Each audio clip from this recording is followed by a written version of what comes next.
40% of new cars built globally will include start-stop technology. It's a more efficient way to drive.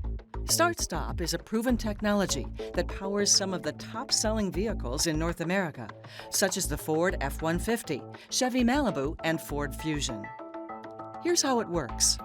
Whenever a driver steps on the brake in a traffic jam or at a red light, the start-stop system automatically shuts off the engine. But the battery supplies all the car's electrical demands, such as the air conditioning and the radio on its own. The state of charge drops. As soon as the light turns green and the driver takes his foot off the brake, the battery restarts the engine in a fraction of a second. The battery supplies the required energy. The Advanced Energy Management System then decouples the alternator to reduce fuel consumption even more, provided the battery has sufficient charge.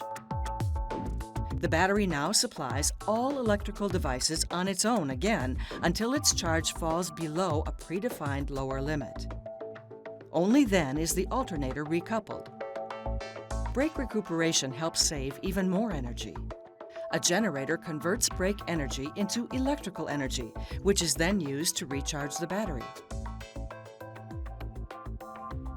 A car that saves a little bit of energy at a stoplight saves a lot of energy in the long run. Start-stop vehicles will save more than 1.6 billion gallons of fuel and will reduce CO2 emissions by 14.8 million tons.